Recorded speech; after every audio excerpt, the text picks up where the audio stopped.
Hello friends, আমি পায়েল। আজকে আমি নিয়ে চলে এসেছি চাপিলা মাছের কচু দিয়ে ঝোল। দেখো, প্রথমেই আমি মাছের মধ্যে দিয়ে দিলাম হলুদ। এখন আমি দিয়ে দিচ্ছি লবণ। এই লবণ হলুদ দিয়েই আমি মাছটা কিন্তু ভালো করে মাখিয়ে রেখে দেব 1 ঘন্টার জন্য। কড়াইতে দিয়ে দিচ্ছি তেল। একে একে কিন্তু আমি ভালো করে মাছগুলো দিয়ে দেব। আর তোমরা একসাথে দেবে না, তাহলে কিন্তু একটার সাথে আরেকটা লেগে যাবে। আমি যেভাবে দিচ্ছি একটা একটা করে, ঠিক সেভাবেই একটা একটা করে একটু দূরে দূরে দিয়ে দেবে, তাহলে কিন্তু একটার সাথে আরেকটা লেগে ধরবে না। আমি এভাবেই একটা একটা করে কিন্তু সব মাছ একবারেই দিয়ে দেব। দেখো, আমি কিন্তু সবগুলো মাছ একবারে দিয়ে দিয়েছি। আমার কিন্তু একটা মাছও আরেকটার সাথে লেগে যায়নি। তোমরাও ঠিক এইভাবেই করবে। দেখো, আমি কিন্তু আস্তে আস্তে হালকা হালকা করে ভেজে নিচ্ছি।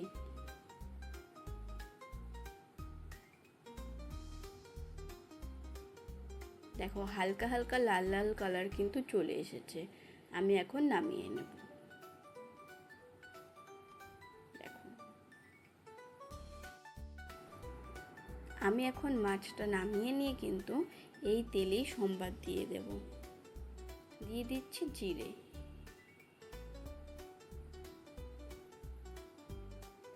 এই সম্বারের মধ্যে কিন্তু আমি এখন কচুটা দিয়ে ভেজে নেব। দেখো, কচুটা দিয়ে দিচ্ছি। আমি কিন্তু কচুটা এভাবে কেটেছি, তোমরা ইচ্ছা হলে অন্যভাবেও কেটে নিতে পারো। কচুটা কিন্তু আমি আস্তে আস্তে এখন ছাড়িয়ে নিচ্ছি, না হলে কিন্তু ভালো করে ভাজাটা হবে না। দেখো, আস্তে আস্তে ছাড়িয়ে কিন্তু তোমাদের কচুটাকেও কিন্তু হালকা হালকা করে ভেজে নিতে হবে। আমি এই রান্নাটা কিন্তু একদম মিডিয়াম ফ্লেমেই করছি।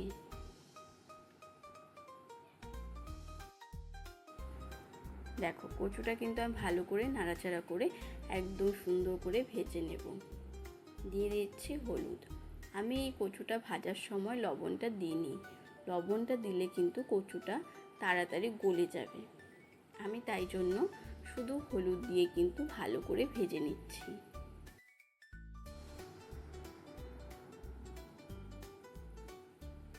দেখো, হালকা হালকা কিন্তু কচুটার কালারটা চেঞ্জ হয়ে এসেছে।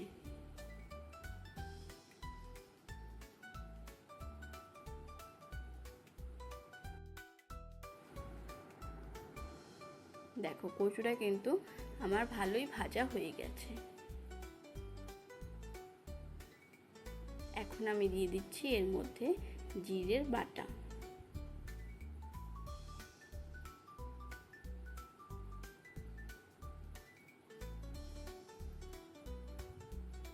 পরিমাণ মতো হলুদও দিয়ে দিলাম। আমি কিন্তু আগে একদম অল্প পরিমাণে দিয়েছিলাম বলে এখন আমি একটু বেশি করে দিয়ে দিচ্ছি। দেখো, জিরেটা কিন্তু ভালো করে ভেজে নিতে হবে, না হলে কিন্তু জিরের কিন্তু কাঁচা একটা গন্ধ থেকে যাবে।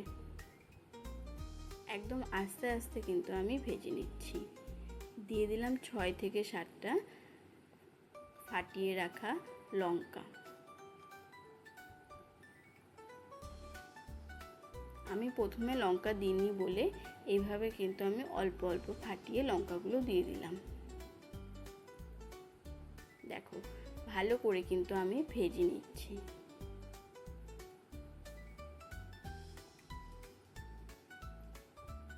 দেখো, মশলা থেকে কিন্তু তেল একদম বেরিয়ে এসেছে। দিয়ে দিচ্ছি গরম জল। আমি কিন্তু মাছ মাংস সব কিছুতেই গরম জলটাই দিই, আর গরম জল দিলেই কিন্তু স্বাদটা খুব ভালো হয়।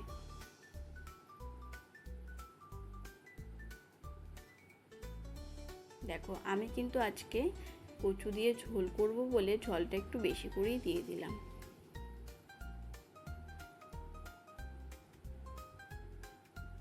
দেখো, ঝোলটা কিন্তু ভালোই ফুটে এসেছে। দিয়ে দিলাম লবণ। আমি কিন্তু পুরো রান্নাটাতে লবণ দিইনি, এখনই আমি আমি দিচ্ছি, দিয়ে দিলাম চিনি।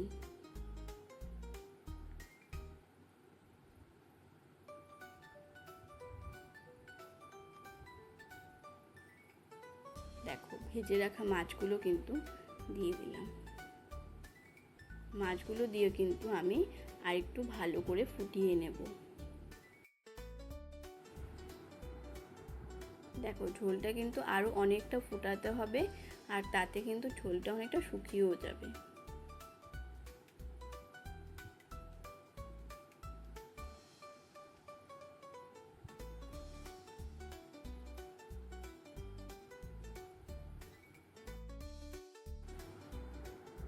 বুঝতেই পারছো আমি কিন্তু ঝোলটা অনেকটা ফুটিয়ে নিচ্ছি, না হলে কিন্তু স্বাদটা কিন্তু ভালো লাগবে না।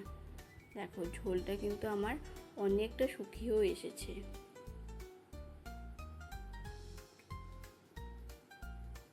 দেখো আমার কিন্তু আজকের এই চাপিলা মাছের যে ঝোল ঝোল রেসিপিটা, দেখো কচুও কিন্তু ভালো করে সিদ্ধ হয়েছে, আর মাছও কিন্তু একদম ভালো আছে, আর ঝোলটাও কিন্তু অনেকটা শুকিয়ে খুব সুন্দর হয়েছে। দেখো তোমরাও কিন্তু এভাবেই চাপিলা মাছের কচু দিয়ে ঝোল যদি রান্না করো, সবাই কিন্তু একদম চেটেপুটে খাবে। দেখো বুঝতেই পারছো কতটা সুন্দর হয়েছে। যদি এই রান্নাটা ভালো লাগে তাহলে আমার এই চ্যানেলকে লাইক এবং সাবস্ক্রাইব করে দিও।